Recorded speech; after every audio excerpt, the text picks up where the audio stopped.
And even if it happens to them, it's like, okay, well, it happened to me too, so too bad. In my case, my mother was assaulted by someone that was outside of our family. And when she told my grandmother about it, my grandmother just didn't really react emotionally. That's how my grandmother was. She just brought her later on to the hospital to get an abortion because she did become pregnant from that SA. Mm-hmm. My mother got an abortion, etc. When I was 11, my mom sold me to a man and allowed that man to SA me multiple times. And he would have continued doing so had I not ran away. I just ended up running away from her house and found my way to my grandparents because they lived in the same state, thank God, at least. So I could just kind of figure out how to get there. But I'm not going to go too much into like what happened exactly when I was 11. What I want to talk about is what happened after when I got under my grandparents' care. Is one, when it first happened, I wasn't aware that it was a transaction. I was just under the impression that my mom was cheating on my dad with some guy. The guy came and assaulted me a couple of times, and like that was it. But when I was going through DCF stuff was when I found out she sold me to the man. And I'll never forget was my mother has always been a person that she's very, I can't think of how to place it right now because I'm just kind of rushing because I have a meeting in 15 minutes. But my mom is very like, she worries more about appearance than actual internal changes, if that makes sense. So for her, it's all external versus internal. So she could be suffering, her children could be suffering, but as long as she still has her Lexus truck and everything looks good on the outside, she's happy. And I will never forget when I had my, what'd you say? Oh, I thought you said, did you say something, Calvin? I'm listening. Oh, it must be your background, sorry. Yes, my background. My second to last DCF hearing, I'll never forget. When they first, at least in Connecticut, when you first have them, you don't see the person that you reported or any person connected to them. You'll just kind of have separate meetings and you might see them maybe for passing in the hallway, but you're not having any contact, right? So my second to last one was when I finally had a mediated contact meeting with her, my grandparents, attorney, officers, whatever. And the issue that she had with me, she was actually more angry at me than at her boyfriend because now the family was aware that she was cheating on my father.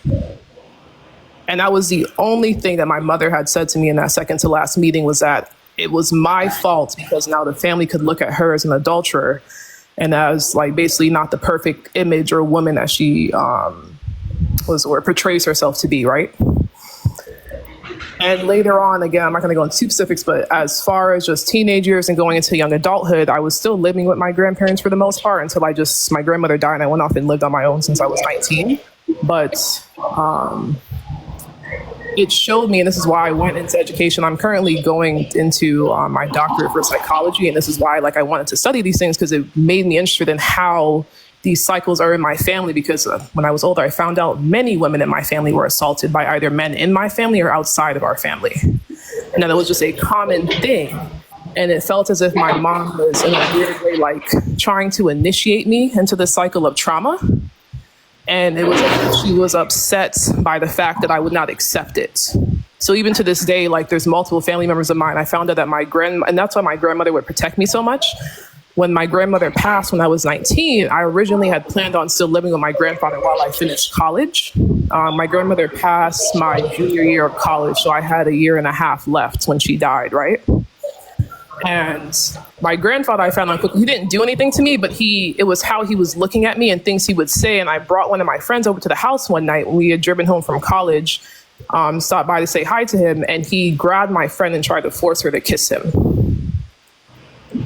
And I was like, that right there, that's God and my grandmother showing me to get the hell out of the house. Oops, sorry, I forgot. Probably can't curse, but showing me to get out of the house, right? And to protect myself. So I did just that. But again, it goes back to realizing just how rampant and ingrained these things are in families and how, I don't want to necessarily say willing, I just can't think of better word choice right now, but how willing, particularly women in matriarchal roles will be to allow that abuse to go on just to try and keep some type of external decorum, when really internally there's absolutely no decorum at all. Because if consistently violating a child from the youngest age I heard in my family of someone being assaulted was 7. Not saying that it gets better if you're older, but you kind of get what I'm saying in terms of at least when that's happening. I think If I have to hear about it, I'd much rather hear about an adult being assaulted than a 7-year-old child, if I have to pick in a sense. But just the fact that the family is just okay, and this is just, it's just how it is. And I remember one of my aunts telling me, well, that happens all the time in Jamaica, and it's just that's how it was back in the day. And I'm like, right, but I'm not in Hector's River, Portland, so why is it still happening today if I'm not in Hector's River? So what does Hector's River in Portland, Jamaica have to do with assaults and you all carrying on these pedophile, whatever, very just nasty, ignorant, crazy thought processes, and just the fact that, again, we're still producing children in our family, and you're bringing them around my great uncles and grandfather, etc., who we know have assaulted people in our family. Not but we know have assaulted young women in the family. But yet they're like, oh, it's okay because it's an elder. It's so many multiple things, and it's always confused me. And it's even as much as I continue with my studies to become a psychologist in the future, and just things like even working in education right now, and I've responded to maybe about, I don't know, maybe I want to say like 15 different levels of essay on college campuses as well. And the main issue I've seen with whether it's my family, in my job, or hearing from friends, etc., is how often, again, that blame is displaced onto the survivor and the victims, whatever terminology you want to use, versus it being placed on the people and the ideology and the systems and the institutions that are still allowing that to just be a regular thing and for it to just be okay. So I don't really know. I just wanted to share that because you just kind of got me thinking. And I was literally sitting here like this past weekend, like sitting with my Bible and just sitting back thinking, because I don't know why. I've just been having some things come back up for me from my childhood. So coming here today and seeing you talk about this just kind of wanted me to, I don't know, share a little bit part of my story and how it's just a thing. And how, again, as I was reading some comments, mothers will willingly give their children away for $1 or for nothing, unfortunately. And it's due to a number of things. So yeah, that's that. All right. Thank you for allowing me to speak out there. Okay, not a problem. My takeaway from everything that you said is, one, you see, there's a belief system with parenting. And that's why generational curse is not breaking.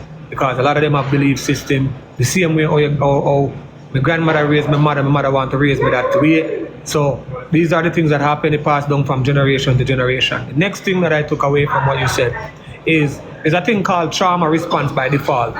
You know what I mean? You would have expected that a person who have been SA would have protected their children, but sad reality is that their trauma response by default is that sometimes they do not believe their kids. You understand? And it's a psychological problem, because this is what happens when you have a open wound and don't get it fixed.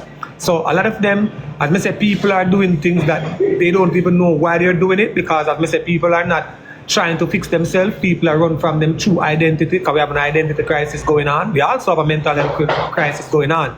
Think about a man who have been, I say this all the time, and I know a lot of persons not ready for this conversation. I say a lot of guys in Jamaica, especially now, Jamaica was a homophobic country before. Now you have a lot of guys coming out being gay, right? But the sad reality is that a lot of them have been molested. I've been that word as a child. So it's like, now they're battling in their mind why they want to do this, not knowing, because they've never seen a counselor, they've never get no therapy, and we don't believe in a therapy and all of that. So, you know, the mothers, they're wicked, that's the word for them. But a lot of them is because our black community, especially Jamaicans, we do not believe in therapy. A lot of these moms, as I said, they go through trauma response by default. So many of them who have gone through what you have gone through, if I realize this too, again, why is it a lot of persons can tell us, black parents, them and them daughter, a lot of black mothers jealous of their daughters, and it come from jealousy. You know, yeah, some mother and daughter relationship is sour because the mother mess up her life and I try to live her life through the daughter. So all of these things, it kind of plays a negative impact on the parenting style. You know, I think a lot of parents never plan to become parents, and when they become parents, it's like them in survival mode because of their trauma and because them hurting. So hurt people. So we do understand, but it's our job. It's the fact that you have gone through certain stuff. What I can appreciate with you is the strength you have to, come here and speak your truth, the strength that you have to not make your trauma make you into a bitter person, but it's actually making you into a better person. A lot of person, when they have gone through these things, them kind of regress, meaning that they kind of just start, do all sorts of things with them life. You understand? But it's real. There's a lot of Jamaican women I can speak on. The reason why they not function properly as an adult is because of the abuse that they have gone through. It's because of the abuse that they have gone through. I don't want to say exact word, but they have gone through it and they do not know how to function as an adult. And that's a sad reality. So now, we are seeing more and more, like more cases coming out. We're seeing more male coming out saying this. It's just that Jamaican, our black community is a lot of family run business going on. You understand? And it's a thing from back in the days and it not stop. You understand? We have a lot of pervert around us. And I believe that a lot of mothers, them kind of put something at them kids' head from early. They put them kids in a default setting. When I say default setting, when you're a little girl and you don't want to be friendly with Mr. Joe, your mother would have cussed you say too while you must be open, you must be friendly. You know what I mean? Especially in our Jamaica scene. And then when something happened to that little girl become in a default setting when afraid to go to the same mother to tell the mother what happened. Especially if they have a mother that is always rushing the child. You put the child in a default setting where that child cannot come to you and tell you what is happening to her or him. You get what I'm saying? So that's one of the problems that a lot of persons is struggling with. They cannot go to their parents and talk to them. Very correct. Yeah, you saying that last part, the timing of when I was assaulted, because my mom had been cheating on my dad for years prior, but my dad, so my dad has an illness and he had it before I was born, but his illness got bad when I was 9. So from 9 on, and my dad is still alive today, thank God, but he's been in and out the hospital, different treatments, etc. It was like my mom knew that if my dad was around, she could not have had that done. And it was when my dad first got sick, I was with my grandparents and I went back to her house. So as soon as I go back to her house and I start school, that's when that happens, It was as if she kind of planned and was waiting for the perfect time to allow that to happen to me. And growing older, I realized... Crystal, the sad thing is, as I said, a lot of times, and I find this like a magnet to a metal. A lot of times you might question it. And that's why mental health is real, it's serious. A lot of times, you don't expect a mother who have gone through. Think about this lady now, that, what's her name? The lady that is on YouTube now. Trophy wife. Okay, right? Trophy wife, right? She's coming on, she's preaching now, what, trophy wife, that type of lifestyle. Think about it. If she said she have gone through similar thing to what you have gone through, she have been at SA as a child, she have been raped as a child, right? Think about it, these two things, right? Now, she's married and she's saying that a guy, the husband, raped her. So obviously she said no, and the guy probably forced himself on her, blah, blah, blah. 4 times. 4 months into the marriage. Calvin, sorry to interrupt, but I have to go. I just want to say thank you again for letting me join. And no problem. Big up yourself. You're always welcome. Guys, don't follow Native, because she needs some followers. Should be a sorry, Shelly, shop side. You understand? But what me basically I say is, these things are very much important. You understand? A lot of women in Jamaica right now, in the world, black women, they have been SA. They have been SA by their family member or a stranger. You understand? And that's why a lot of women right now cannot function the way they're supposed to function, because they have trust issue, they have low self-esteem, they must seek validation, and we need to cut out this family ram type of mentality. It's common in the Jamaican space. It is very much, big up my native, it is very much common in the Jamaican space.